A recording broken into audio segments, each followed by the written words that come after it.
let's start the show. You know I gotta hit the slide whistle first. All right, the last time today's guest was on my show, it was so good we had to destroy all the evidence. Hopefully, today won't be that good. But first, we have to answer the question, can I just make my own talk show?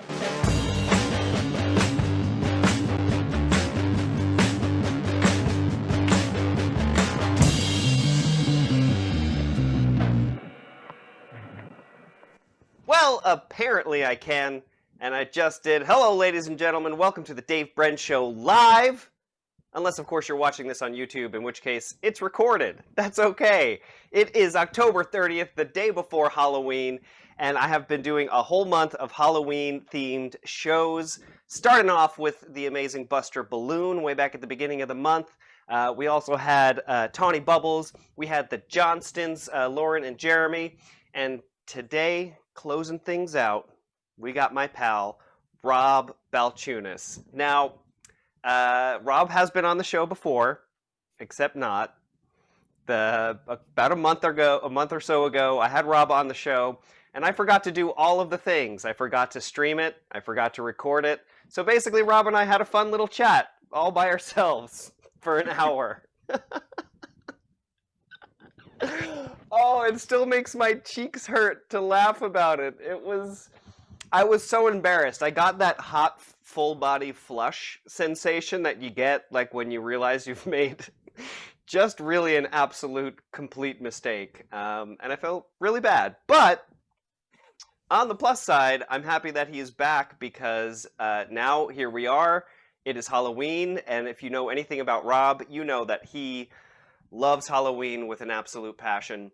And today he's got some fun costume / makeup to share with us, which I think is going to be really exciting. But before we get to that, I want to say a huge thank you to the folks that always make this show worth it for me to do live every week, and that is, of course, my live Zoom audience. So we're going to switch over, drum roll please, to gallery view. Here we go. Boom! There's my live studio audience. Give me a Zoom applause, ladies and gentlemen. Yeah! Welcome to the show. We've got all my good pals are here. We got Ron Fowler, Lauren and Jeremy Johnson are here. Robbie Furman's in the audience, and he's going to be doing a little segment later on in the show. John Welcher, first time coming to see the show. Thanks for being here, pal. Of course, we got my guest, Rob Balchunas, Lisa McIntyre. Buster Balloon is in the house. And just to give you guys a little taste of what you miss if you don't come see the show live, we're going to have a little after party after the show, and we're going to chat a little bit with Buster about the live show that he just did right before this show. You don't get to see that if you don't come to see the live show, so come see the live show, pals. We also got Smarty Pants. We got the king of the world, Dan Mask, and currently with his camera off, Sam Cremines, because he's working on something, and it's a little weird. I don't know if he wants to show it on camera. It's fine. I get it. Thank you all to my live studio audience for being here. You guys are the best. So, as I said, we have Rob Balchunas with us today in the audience. We're going to talk about a lot. We got a lot to talk about with Rob. Some of the things that I want to talk to him about actually are some things that he's changed my life about. So we're going to get to that in a little bit. And then towards the end of the show, I want to talk about Halloween Horror Nights, which if you don't know anything about that, whoo boy, Rob's got some fun tales to share about that. Before we jump in, though, I want to say a huge thank you to my Patreon sponsors. Right down in the little scrolly bar over here, you will see the link to my Patreon account, patreon.com/Dave Brenn. That is how I'm able to make this show. You know, I say if you want to support the show, go to patreon.com/Dave Brenn, but really, the show's doing fine. I'm the one that needs the money. So if you want to support me, go to patreon.com/Dave Brenn. It's going to help me out. So what we're going to do right now is the little tradition I have started here on the show, which is putting a penny in my gratitude jar for every single patron that I have. And what I've been doing is reading off the names of my patrons in the order that they joined my Patreon. It started way back in December of 2018. We've already gone up through February, so we're going to start today with the March names. Now, this putting a penny in the jar idea was great until I realized I don't really have that many pennies, so I'm kind of running out. So what I'm going to do is I'm going to make some change out of the gratitude jar, because I got some dimes and nickels and quarters in here. So I'm going to take, let's see, I'm going to take a nickel. Oh, I found another penny in here. Oh, sick. Sick. I got a penny. I was going to give that to a kid on Halloween, but instead I'll put it in my gratitude jar. What do you think? All right, so I'm going to take this nickel, and I'm going to take 5 pennies, 1, 2, 3, 4, 5, out of the gratitude jar. We'll replace it with the nickel. I'll get more pennies eventually. Ooh, mail me some pennies. That's a good way to support the show. Don't do that. JK. JK. All right. So we're going to start reading off the names. We're going to do March and April of 2019 is what we're going to read off here. So starting with Benji Weeb, thank you Benji for supporting the show. Kit Killingsworth, thank you very much. Maria Berendt, I apologize if I'm mispronouncing that. Carolyn Bauer, thank you very much. Jody Robbins. Vanetta Hayes, thank you. Roxanne, she didn't include her last name. I think she's just Roxanne. Boink. Melissa Watkins, thank you, Melissa. Denise also did not include her last name, but I can't think of a song that has the word Denise in it. And Wendy Bricht, not sure how to pronounce that either. Vince Meringer. Adley. Again, no last name, no song for Adley. And that was the last one. Adley was our last one for March and April 2019. Thank you to my patrons. Monster Jar illustration here, by the way, by the amazing Molly Balloons. Thank you for the artwork, pal. My goal is to get $10 in pennies in this jar by the end of 2021. That's 1,000 patrons. I think I'm crazy. That's okay. You got to have goals, right? If you're going to be stuck at home during a freaking pandemic, make some goals for yourself, pals. My goal, of course, was to make my own talk show, and apparently you can just do that. All it takes is the internet and a webcam, and you too can have your own talk show. Some friends also helps. Friends that are willing to be your guests and join you for your live Zoom audience also helps. And speaking of friends who are guests, let's welcome to the show, ladies and gentlemen, the amazing, the scary Rob Balchunas. It's hard to click the button and play the slide whistle at the same time. Here we go. Rob's here. Hello, Rob. Hello. Greetings. Greetings. That was a terrifyingly deadpan greeting. That was great. Thank you.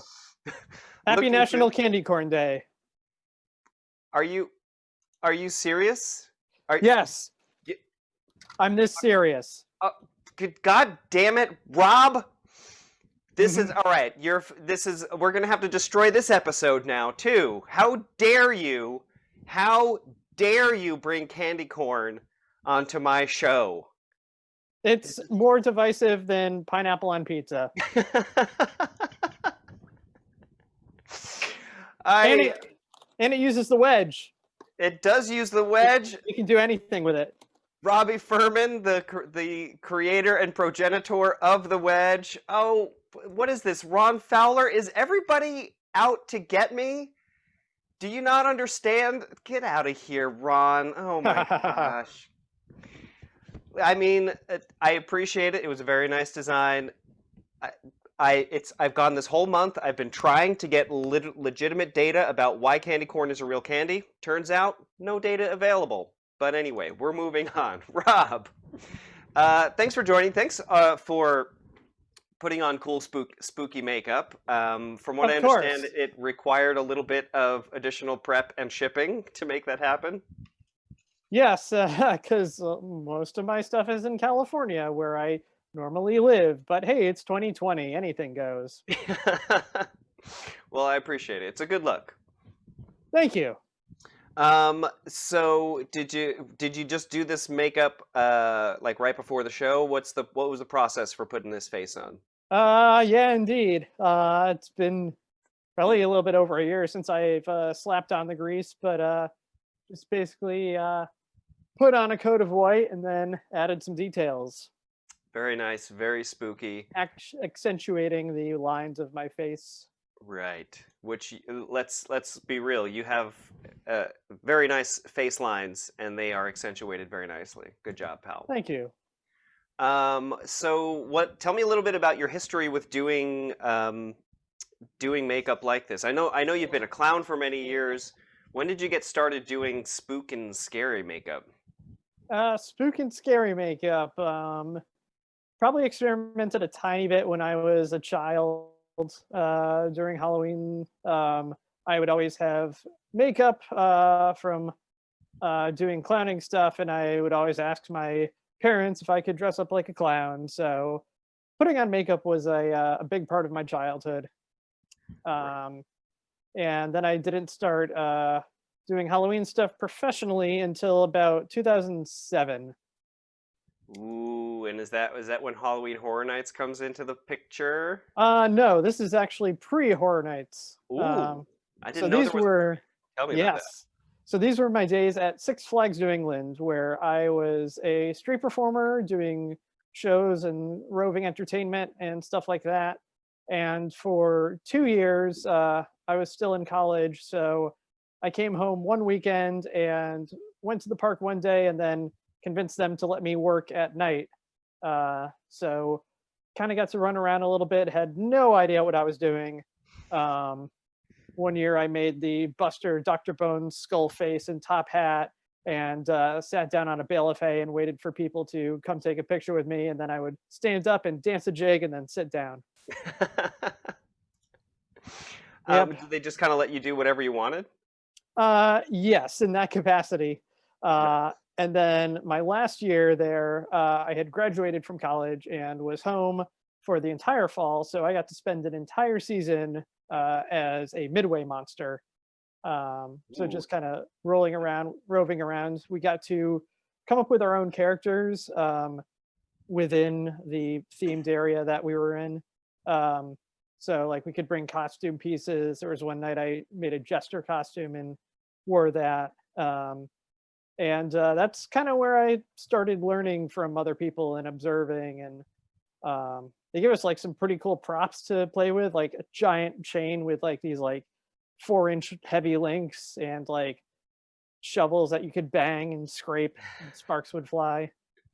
it Uh, sounds awfully dangerous. Yeah, I have been around scare characters mostly because you introduced me to the world of like uh, well, you actually introduced you took me on my first roller coaster as an adult. I went on a roller coaster once as a kid and it scared the pants off of me and I wanted nothing to do with it.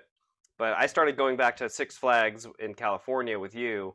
And yeah, we went to a couple of the haunt nights. It's terrifying when dudes just come out of nowhere with like a shovel and a chainsaw. And it's like, it's Indeed. crazy. And then I Um, went to Universal where they didn't have any real shovels. Everything was all fake except for the chainsaws. right. I want to talk more about Halloween Horror Nights, but I want to kind of save that for a little bit later in the show. So we'll get there in just a second. Oh, first, actually, I'm going to pop back over to my live Zoom audience real quick. Make sure your pants are on. Here we go. Live Zoom audience. Um, hopefully, some of you have brought balloons. If your cameras are off, turn your cameras back on. We're gonna need you guys.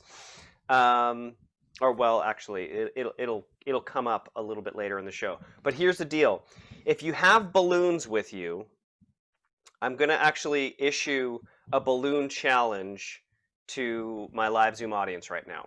Here's the challenge.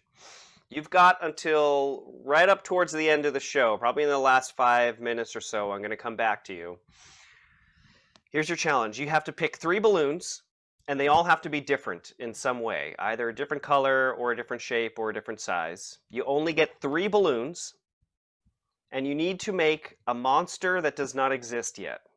All right, so you can't go making Dracula. You can't make um, Winnie the Pooh zombie. That doesn't exist. Something that does not exist. You have to invent a monster. 3 balloons. That is your limit. That is your challenge.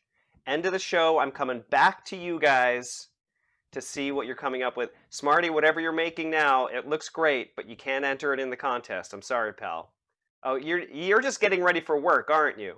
I know you. I know you, Smarty, using my show to prepare for your work. I mean, that's fair. That's kind of nice, actually. I do actually like that. That's good. All right. So, ooh, spooky out of space. Nice.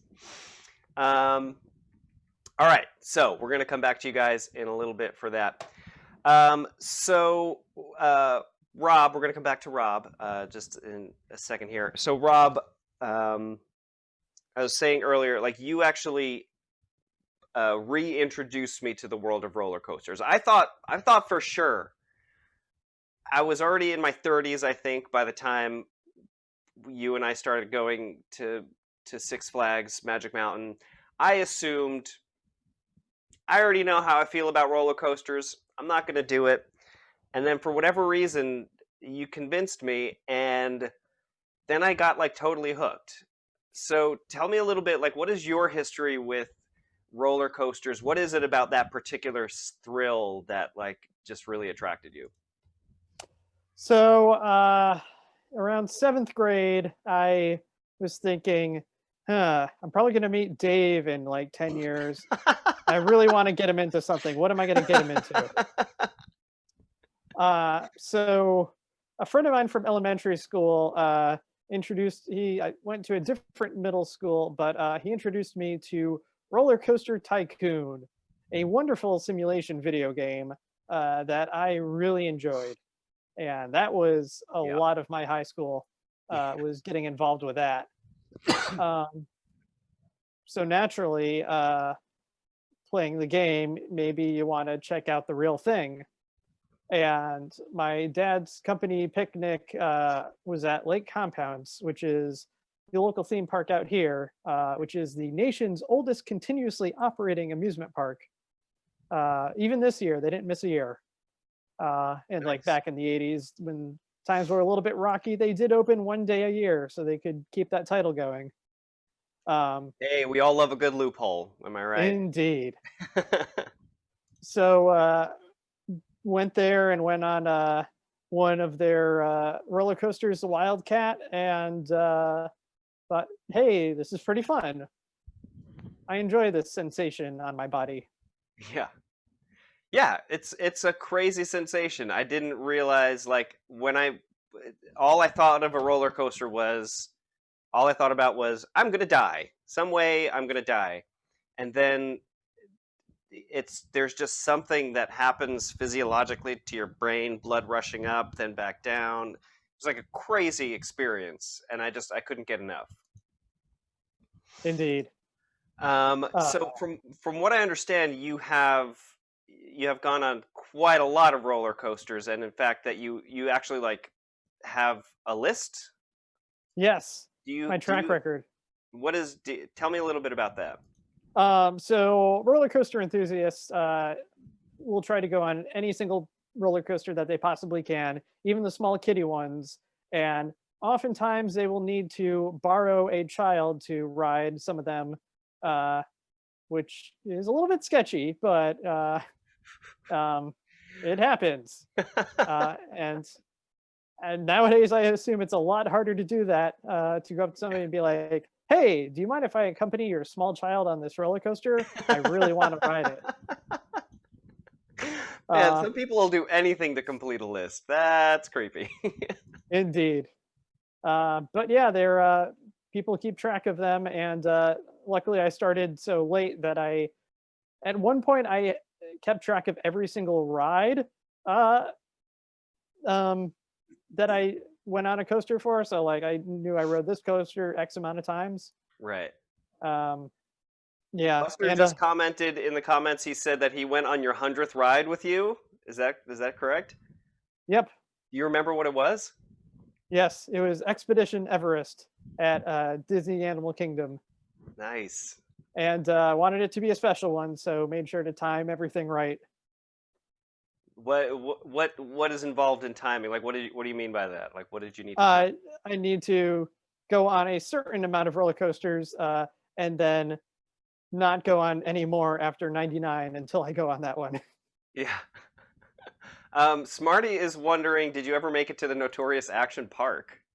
Um, well, did he say Robbie or Rob B? Because myself, Rob B, I have never been to Action Park, but I believe Robbie Furman has some stories. Robbie Furman, you have been to, yes, he has been to Action I Park. know All for a right, don't fact don't that Robbie, Brian don't Asman, talk now because you're gonna waste your 5 minutes. We can't do that now. Okay, you only get 5 minutes on my show. and I know for a fact Brian Asman Oh, has has some stories from there as well. Oof, yeah, that's sounds terrible. From what is like the highest death count of any theme park in the world? I don't know. Yeah, it's terrifying though. Definitely terrifying. Well, I mean, thank you from the bottom of my heart for like breaking past that childhood trauma and actually getting me into it. And I then of remember course, that day. It was like, oh man, so let's try this out. And if Dave doesn't like it, we're gonna have a terrible rest of the yeah, day. And if he does like it, then we should hopefully have fun. yeah, yeah, yeah. I Not think, that and we you would have were had a good. terrible time, but You definitely started me out on like, let's not do a loopy one. We just did like an up and downsy one. And then I remember like the first, I don't remember exactly what ride it was, but I do remember the first, like this one just has one loop and it's no big deal. And it was amazing. Like as soon as we went over that loop, I was like, I want to do it again.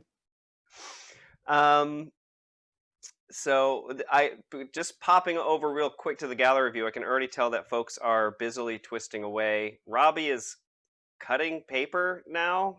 That's not balloons, but okay, we'll see what that's about in a little bit. Um, Rob, I also wanted to ask you a little bit about 365 Days of Balloons, which is your you made an allusion to that earlier. It is National Candy Corn Day. Um, tell me a little bit about 365 Days of Balloons. What's that all about? so I don't know exactly why, but right at the end of 2019, I thought, you know what would be a fun project to make a. There are holidays every single day of the year. There's like the big ones like Halloween, of course, and St. Patrick's Day and 4th of July if you're in America. But there are the others like World Reef Awareness Day, which is June 1st, and National Saxophone Day, or not, it's not National, it's Saxophone Day, which is Right. November 6th. Yeah, the whole nation doesn't need to celebrate that. It's just Saxophone Day. I get it. Yeah. Yeah. So yeah, there's something to celebrate every single day. So I thought I should make a balloon every single day, and not just a balloon, a video every single day. And I decided I would do this like last couple weeks of December. So uh, I had enough time to not have anything in the bank and not like create a cushion for myself. Right. So decided to jump on in and Perfect. yep, and got overwhelmed a few times. Had to take a hiatus at one point just because I wasn't really feeling it. Right. But come July, I was able to get back on track, and I was able to better manage the process of everything. And Sure. since July, I have hit every single day, and I'm currently making up the other ones that I have missed. So right now, I'm pumping out 2 a day, pretty much Dang. until the end of the year. That's amazing. I mean, coming from someone who's struggling just to do one show a week, that I don't even really prepare a whole lot for other than turn on my lights and make sure my hair is combed. Bravo to you, sir. That is Thank you. pretty amazing. If you don't, and you post them on your Instagram primarily, is that correct? So yes, I've I don't know. I haven't really thoroughly thought everything out. So right now I'm split between a lot of different things. Was hoping to use it to help build my YouTube following, but Instagram, they're all on, and a lot of people watch them there. Right. So it's an interesting process to see like where people are watching where. There's like a couple of days where I had like 1,000 views on like a couple of videos out of nowhere. Whoa. So just trying to figure out how all the algorithms and stuff work. Sure. Yeah, it's complicated. What is your Instagram handle so folks can go check it out? It is my name, Rob Balchunas. Rob R Yes, Balchunas. ROBBALCHUNAS. That is at Rob Balchunas on Instagram. Go check out the 365 days of balloons. It's like 330 days at this point, but he's catching up. He promises. He promises he's catching up. I have 100 more videos to shoot. Nice. I think you can do it. I have faith in you, pal. Thank you. So we're gonna take a little bit of a break. We're gonna come back to you, Rob, in a second. But first, we're checking in here. Look at our busy bees all twisting away. Amazing. Robbie Furman, I'm sorry, I don't mean to take you away from. It looks like you're also busily working on something. But ladies and gentlemen, it is time for a segment that we here on the Dave Brenn Show. Look at him putting his glasses on, getting ready, looking professional, pal. It is time for a segment we call Robbie's Ramblings, ladies and gentlemen.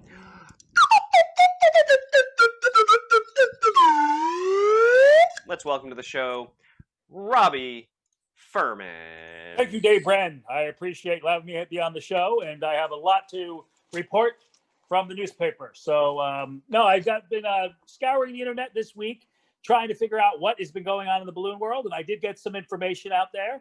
The first thing I wanted to report is that in California, just this month, unhappily to say, we have a town in America now, especially here in California, that has banned all foil helium balloons from sale in the entire town. Okay.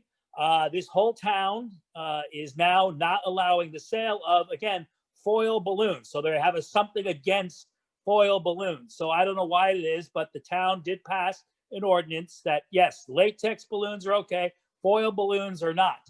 The town in question is called Glendale. So they no longer will be allowing to have foil balloons. Other things in the news, Twist and Shout is coming up very soon. And technically it was supposed to be 2021 in the town of Glendale. you can't make this stuff up. So the town that we're supporting for balloons will not be allowing any foil balloons. So keep in mind that sale of foil balloons is not allowed, but people can, I guess, bring foil balloons into the town still. It's a little bit of a question there. I was at a town council meeting for another town called Redondo Beach about 6 months ago, and they too were looking to ban the sale of foil balloons. A lot of different people came together and were able to shoot it down. This time in Glendale, it did. It's right. It did pass. Okay. So the difference was there was many people in the balloon community did come out and talk.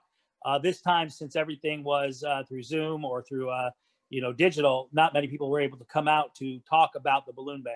But not that being said, is Twist and Shout is going to happen. It's still going to be a virtual convention this year. I did speak to Patty Sorrell this week, and she is still looking for teachers, people who want to help out by being a teacher. And what she's looking for in a different mindset is not so much looking for people to teach twisting classes.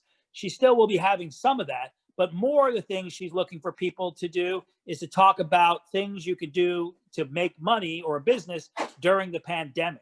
So she is looking for people who know how to do Zoom very well, people who know how to do digital marketing, people how to, build your business in the pandemic world as we live in right now. So that is something happening. She's talking about doing both. Either you pay a one registration fee for the whole thing, or she's talking about right now possibility of you just paying for the classes that you want to see. So Patty is definitely putting things together. It's going to happen in January, right after the first of the year sometime. She's still not exactly, we're not sure of the dates 100%, but she is definitely, again, looking for instructors. So if you know anybody who might be doing any type of like Zoom shows or talk shows during this pandemic, please reach out to her. If anybody could just, top of your head, know anybody. Okay, so that's happening there. The other thing is, I'm trying to stay in my 5 minutes right there, is Dave asked me last week to do a poll of how we thought about the show from last week. So Dave, thanks you for doing that. And I did do the numbers. I polled everyone who came to the show. And again, this is an official poll, is I got ahead and made a pie chart.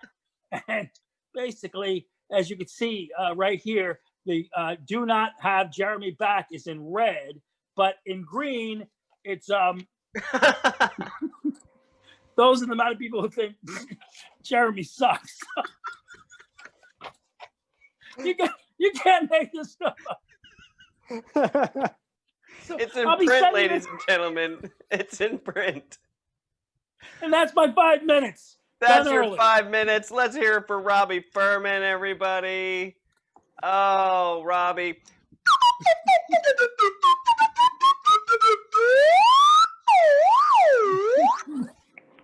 Ladies and gentlemen, Robbie Furman with another installment of Robbie's Ramblings. And he again, actually, Robbie, I think you did it in like 4.5 minutes. I'm impressed. Your time's getting better. But if we keep it up at this rate, Robbie's 5-minute segment is going to be 1 minute. I think it'll be great. Thank you for all that good feedback. Yep, if the sale of foil balloons is going to affect your business, then you probably want to stand up and make your voice heard. Thank you for letting us know about that. Looking forward to Twist and Shout virtual convention. I'm jazzed. I'm definitely going to have a special episode of the Dave Brenn Show from Twist and Shout. And maybe I can teach a class about how to not make money doing your own talk show. What do you think? Yeah? Okay, good. Awesome. Thank you, Robbie. Great. Well, let's get back to talk with my guest, Rob Balchunas. Now, Rob, do you happen to have? I know I asked you super last minute by text today, but do you happen to have any of your balloon collection with you? Yes. Yes. I do. Okay, so Rob, for those of you who don't know, Rob collects balloons that are discontinued, no longer manufactured. He's got lots of very, very old bags of balloons. We talked all about this on the episode that doesn't exist, so we're going to have to dive into it a little bit more this time. So Rob, first of all, tell me remind me, what is the oldest bag of balloons? The oldest bag of balloons, I don't know if it was one I have here, but okay. Here is a bag of Pearl Onyx Black 260s from 1999. Oh my goodness. I wasn't even born yet. Oh, Rob. Yep. These right now. They look like they're in a solid brick. Yes, they are. There is no use for our uses for these balloons other than just for me to have and enjoy. They're pretty gross. 144 balloons. That's gross. Yes. Yeah. So in the time I lived in Boston, there was a welding supply shop called House of Hurwitz. And for whatever reason, they had a gigantic balloon selection. And by that I mean 260s, but they had like every single color 260s. And that's where all the semi-homeless balloon clowns in Boston bought their balloons when they would twist on the street. And they actually had some like decently fresh stock, except for these. And they had a bunch of bags of these, and they were actually not too bad. So I bought a few of them to have. Here's a pearl teal. Nice. Yep. Also from 1999. And I believe I told this story last time. We can go back and, oh wait, we can't go back and check. Yeah.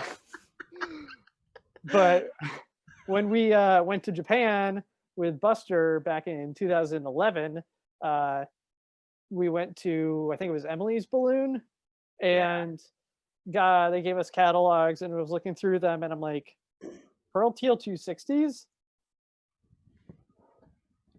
Okay, I'll bite.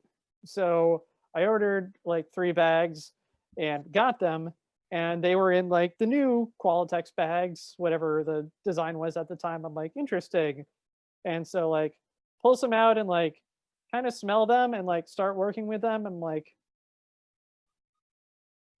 I'm pretty sure they just repackaged these Oh no. because I don't think these are stock that's been made. Right. When were Pearl Teal 260s discontinued? Probably around 2000 or so, Wow. I would guess. 11-year-old balloons. Wow. Yeah. Oh my gosh. So do you think, so these are now 21-year-old balloons Mm-hmm. that you're holding in your hand. Do you think that will inflate? These are metallic, so who knows? But we can be very gentle and see what Oh my happens. gosh. All right. Rob is about to inflate. Oh, yeah. Put on the gloves. Good boy. Rob is about to inflate live on my show, ladies and gentlemen, a 21-year-old balloon. Let's see how this goes. Yep. Using my vintage Royal Sorel yard sale filbert pump. Nice.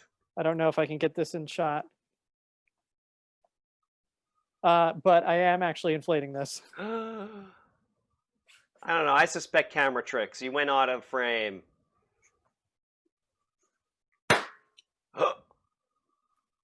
That was, I think, to be expected. But he's going to try again. I have 143 left. Actually, 142 because we do it on the last time. Yeah, that's true. Pulling it out of the hole to maintain the integrity of the bag. Yeah, well, we want to keep it in mint condition. I think. Yeah, when I resell these, I know collectors care about that stuff. Because it's either Smarty Pants or Scott Tripp, and I want them getting the best product possible. Yeah.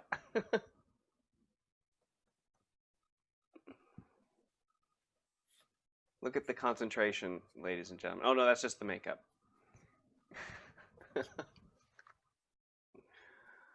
Okay. Oh wow. And of course, have my fun Halloween lights, so you can't really. No, yeah, we can kind of see it. That is crazy. Can a dog very happen? metallic-y. I ask myself that every single day. Oh my goodness. I can feel what you're feeling right now. That's how much I can. Oh. Oh, this is making me nervous just watching it. Come on, little puppy. You can do it. Oh. I know there are some people who complain about lesser quality balloons, but if you work carefully enough, you can really work with anything. Yeah. Now, that isn't always good when you like need to make a dog in more than like a minute, a 1 balloon dog, but There it is, ladies and gentlemen, a 21-year-old balloon poodle, older than Rob. yeah. That is amazing. Yes. Switch into gallery view. Everybody, let's give Robbie a Zoom round of applause. Give it to him. Yes. Thank This is you. amazing. Wow. Just literally wow. Thank you. I mean, thank Speaking you of for Pearl, doing it. Oh, what is this? we got some Pearl Geoblossoms, which I'm not going to inflate Okay. because I don't have many, but we had like Pearl Azure, Pearl Wintergreen, Whoa. Pearl Spring Lilac. When are those from? I probably got these in like 5th grade, so Just read the date on the 98. bag. Yeah, yes. Ziploc. Okay. Okay. I hear Qualtech stopped packaging them in Ziplocs in '97, so it's at least that old. Yeah. Um, well, thank you for sacrificing some of your classic balloons just for my silly talk show. I appreciate it. What good are they if we can't share them with everybody? Exactly, right? They're just going to sit and rot in a bag all this time. So we're getting towards the end of the show, so I want to talk about the reason really why I asked you to put on the silly makeup, which is I want to talk a little bit about your years at Halloween Horror Nights. Reason for the season. The reason for the season. Give us a nice close up of your spook makeup. Ooh, it is terrifying. It is genuine. I mean, mostly because I know what you really look like, and then I see like that, and it's like, what happened to Rob? Is Rob starting to do drugs? What's wrong with him? Indeed, I'm getting a little too much into the grease. Yeah. So yeah, tell me about Halloween Horror Nights. How you got started, and what was that like? What was that experience like for you? So I moved to Los Angeles in 2010, full time, and right around like July, I think. Some of my friends who I'd moved up or I'd worked with at Six Flags New England, they'd moved down to Orlando to work the parks there, and some of them went down to audition for Halloween Horror Nights down there. And so at that point, I was doing some special events at Universal and street performing on Universal City Walk. And so I'm like, I wonder what's happening with Halloween Horror Nights out here. And I looked, and they had already had auditions, but they had another like round of pickup auditions. So I decided to go to that, and ended up getting cast and started 10 years so far with them. Right. And what do you remember what characters you played? What kind of like your progress was through the years? Yes. So Universal, most of their haunted attractions are based on intellectual properties. So mostly TV, movie related, Rockstar. There's been like Black Sabbath and Alice Cooper mazes, and video games. Silent Hill we had one year. So most of the roles you are playing a character. You're playing something specific from a movie or TV show. So when I started, I was in the Nightmare on Elm Street maze, and Buster came to see me opening night, my first time doing it for anybody, and no idea what I was doing. And I was basically pushing hands or a face into a scrim walls that they had. And after 3 nights of that, they said, hey, would you like to be in the House of a Thousand Corpses maze? We need a Dr. Satan, somebody who's very skinny and emaciated. And I said, okay, I get to wear makeup. I get to have a mask. I get to have a costume. I'm not just behind a wall pushing a board into a scrim. Sign me up. Right. So I mean, I did that. It's a little bit offensive that they're casting you just for your body type, but hey, whatever It's works. Hollywood. Whatever gets you the part, right? That's Hollywood. Yeah. Yeah. Yeah. So I spent a few years in mazes there, doing various things. I was a guy in the Alice Cooper maze. Alice Cooper Goes to Hell, in the Lust section, which was a peep show where these little devil girls were dancing, but it's in hell, so I couldn't see them because my eyes were gouged out. The Yeah. irony. I do remember coming to that one. I remember seeing you sitting with your eyeballs gouged out. That was fun. Tell me, what's the makeup process like for a part like that? So it varies greatly. Universal relies a lot on masks because you have to process like 600 people a night. Not enough time to do prosthetics or airbrush makeup for everybody. So a lot of it is you get your eyes blacked out and you put foam latex or silicone mask nowadays, usually over your face.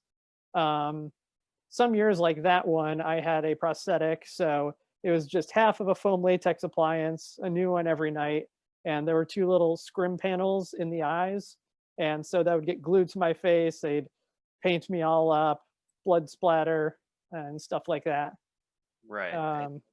It's like the way you described it to me once. It almost felt like you were just like a car in like a Henry Ford factory, just like move them through, spray them Yeah. down. Next one. It's like crazy. Mm-hmm. It's a ridiculous process. My first year, I was in makeup at 3 o'clock, and we didn't open until 7. Oh my God. Mm-hmm. Wow. Hey, but that's you gotta sweat for your art, man. That's what it's all about. Indeed, especially in Hollywood, because like there are nights where we start out and it's 100 degrees, Yeah. which coming from the East Coast, I'm like, this isn't the fall. Yeah. Do you have a favorite character that you played? It's really hard to pick, Sure. but I since 2014, I've been on the streets in the scare zones that they have, which I tend to prefer because there's more creativity, excuse me, and more freedom. Usually those are not tied to intellectual properties, so it's just concepts they come up with, so you can really play with a character and not have to stick to the franchise. Right. So I try to bring a lot of clowning and self-awareness to whatever I'm doing. My first year being in the front of the park scare zone, it was themed exterminators. So I was this like mutant roach type thing. So I got a lot of mileage out of getting on the ground and crab walking at people, Nice. which is it really freaks people out because people are expecting giant tall things, and to have something small near your feet come out of nowhere, pretty frightening. Right. I was a ghost one year for the Halloween scare zone, which was kind of classic Halloween monsters, but really deranged. Right. So I look at myself, I see our casting director, I'm like, Scott, I just want you to know you did this. You did this. So thank you. You did this. Yeah. And we used to have go-go dancers up near the front of the park. So the front half of that scare zone would be whatever mix of music they were playing, which is usually now like EDM remixes of songs and stuff like that. A lot of metal type things, a lot of things good for headbanging. Right. But there's one song that really did not fit, which was like kind of a surf rock Billy type song by Rob Zombie called Halloween. And so I kind of knew the song before that. So whenever I'd hear that song, I'd run up and I'd stop and I'd start doing the Halloween dance. And I'd pretty much just like shimmy along to the music. So I lured people in thinking, haha, look at this. This is stupid. And then I would scare them in whatever Right. method I would choose by like going up near their face or like drop squatting like right by their feet. Right. So they scream and then they laugh about how stupid it was that they got scared by this ghost who is dancing. Yeah. And I think I feel it's a good mix to bring to an event, which is prides itself on being like intense in your face. I'm gonna scare the out of you. Oh wait, here. I'll get my slide whistle so Okay. you can curse. Hold on. Where did it go? All right, here we go. All right. Okay. Sorry, say that one more time so that you could do what? So I can scare the out of you. Perfect. God, man, there are 1,000,001 uses for this slide whistle, folks. You gotta get one. You gotta get. I'm angling for a slide whistle sponsorship. That's where I'm going with this. Is that Um, coming up merch? The Dave yeah, Brenn Show slide whistle. yeah. Oh, I don't have my drinking cylinder. Oh Ah, no. man, I'm really bummed. I do have my stickers, ladies and gentlemen. Sponsored by Pop's Trading Cards. Get your own Dave Brenn Show sticker. What? Also get your own Dave Brenn Show trading. Oh wait, I'm not on. I have you highlighted. Here we go. Let's try that again. Dave Brenn Show sticker. Dave Brenn Show trading card. What? Thank you, Pop's Trading Cards. And then it was called Halloween Horror Nights. Do you have any horror stories? Like, did anything like bad ever happen to you on Halloween Horror Nights? I consider myself pretty lucky. I've never been seriously injured. The most I would say is just uh, the constant verbal harassment that we all go through. Sure. I've had people like touch me, like kind of grab my waist from behind. Nothing bad. Usually when that happens, I'll try to find one of the PAs in the area and just be like, "Hey, could you just yell at him?"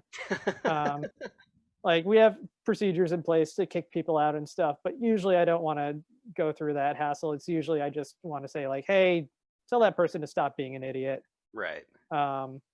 The kind of craziest thing that I think ever happened near me or around me uh, involved my first year as Dr. Satan. The very last room we had, um, there was Jerry in the chair, and I'm conducting brain surgery on him with this like stupid dumb toy circular saw. And this was a 3D maze, so everything was red and blue. And so I would have to pump the Hudson sprayer next to it, and he would get to push the trigger and spray water at people. And I would hit the guitar pedal trigger with my foot, and the strobe lights and sound effects would go on. And doing that, and I go to hit the trigger, and like the light, I don't really see the light going off. I'm like, huh, that's interesting. And then so like I kind of look a little bit up in front of me, and the strobe light that was on us had just fallen. Oh It God. like just fell off of whatever it was attached to, and luckily it had the safety zip around it, so didn't like smash on the ground or anything. Or thank God it didn't smash a guest, but it's like just kind of like hanging right here, and it's a Right. dark light and a dark room. So I go like stand in front of it. My partner goes out and goes to get somebody, and they go fix it. But I'm like, oh, that was pretty insane. Yeah. That could have been horrifying. Hmm. Great. Thank you for sharing some of that. I had a great time the few times that I went to visit Horror Nights from you. Also, not a horror guy. Like, not only did you introduce me to roller coasters and get me past that fear, I also wasn't that into horror stuff. It kind of freaks me out. But the fact that I knew someone that was there, it kind of made it like a little bit like it kind of helped me get past certain elements of it. When Buster was on a couple of weeks ago, we talked a bit about how horror stuff can be almost kind of like a rite of passage. Like this is like a thing to scare the bejesus out of you, but to do it in such a way that that it helps you understand a little bit more about yourself. And I mean, this is something life is scary, right? Life is pretty darn scary. There's a freaking coronavirus. We need a little bit of controlled fear in our lives every now and then. Thank you for being a person that brings that into people's lives. Thank you for being a person that is on my show and it is actually recorded and streamed live to a real audience. I We see the did recording it, button pal. going. Victory. Air five. We are here. High five. Yes. And I got to spotlight you. There we go. Perfect. Great. We're going to pop back over to the live Zoom audience here. So if you're here, if you're in the audience, turn your cameras on right now. If you participated in my challenge to make a 3-balloon brand new monster, get your balloon ready. Cherie is here. She joined us midway through the show. Thanks for joining, Cherie. Appreciate having you here. So, this is your chance. If you made a balloon monster, hold it up in front of the camera right now so we can see. Cherie, I suspect that is... Oh, wait, is that a balloon? I can't tell. I actually have no idea what that is, Cherie. I'm going to spotlight that because I need a closer look. What in the world?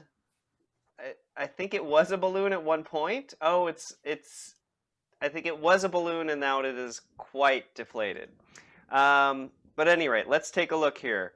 Ron Fowler has just used one balloon. That is pretty monstrous, Ron. That is pretty monstrous. I'm very scared. Even though it was a 3-balloon challenge, he managed to make something pretty scary with one balloon. Let's see. Smarty Pants has made... Oh, that's cute, Smarty. I don't think you really get the babies are terrifying. Terrifying. Babies are terrifying. Yes. Horrible. Okay. Very terrifying. I get it. All right. Let's see. The Johnstons have remade. This is pretty scary and well constructed too. I'm impressed. He is the 2-eyed, 1-foot, many-tooth people eater. Is the name I'm going to give to that figure. You're all welcome to unmute yourselves as well if you have something specific to say about your figure.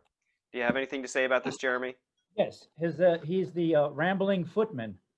The rambling footman. Good. He talks Great. a lot, but he keeps it under 5 minutes. Yeah. Speaking of, we're gonna pop over to Robbie, and people, you're not gonna believe this. He made a Hey, little. my kid should go first. Hey, Oh, this God. is ridiculous. I No. understand you people. I don't need a freaking mask. What the hell? No Karens on my show. No. Robbie Hey, made this sucks. That is terrifying. Let's head over to John. Did that work? There we go, John. Ooh, made a... Oh, nice. What is he, John? Tell me a little bit about him. He's a wonderful quartz purple balloon dog that popped and is taking revenge. Oh, he's coming back from the dead. And he's quartz purple, which, Ah, for those of you who follow the Dave Brenn Show page, quartz purple is the most terrifying balloon that there could be. Dave, Did I miss anybody? Dave, that's not just purple. That's deep purple. Dun, Da, dun, da, da, da, da. Sorry, kids. The jokes can't be just for you. Did anybody else make one that I missed? Cherie, tell me actually about this thing. Unmute yourself, Cherie. So what is Yeah, this? well, mine was a bop up, but very deflated. Deflate. Oh, you didn't make it live on the show though, so unfortunately we can't. No, That's I okay. was just You weren't here at the beginning. You missed that part. That's okay. Yeah. But it is. I mean, that's pretty impressive that it still survives. it's like a bobblehead. So we have the Rambling Footman from Jeremy Johnston. We have Karen from Robbie Furman. We have the balloon dog that popped and is back for revenge from John. We have a baby, which yes, babies are terrifying. I can get behind that. And oh, we have Dan Mask always changes his name to something crazy. Fishtail is his name right now. Dan Mask, what did you make here? Unmute yourself, pal. Go. Here we go. I don't know. I was just fooling around. It's a fish face with a with a tail.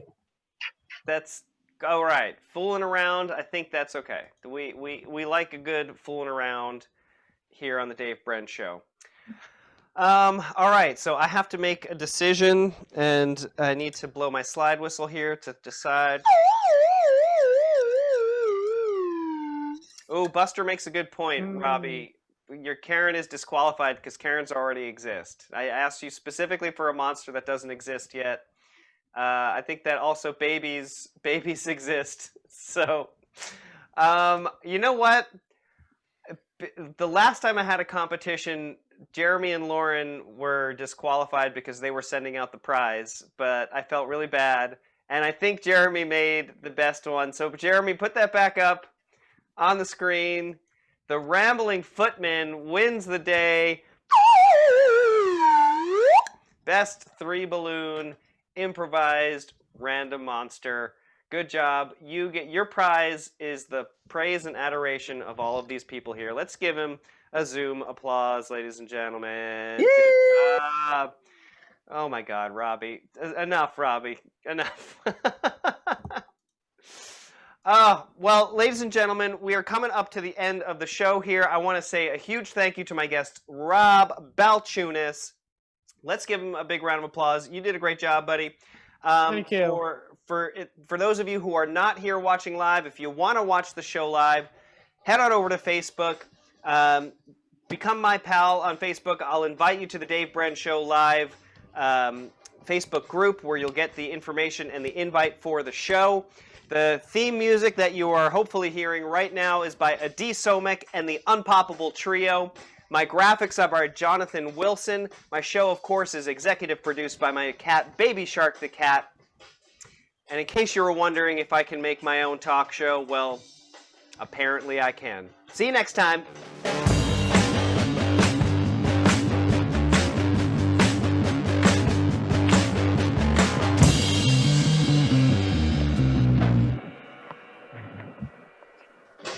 We did it! Good show, everybody! Woo! Sweet. Bye, everyone. Yes. Finally, is he gone?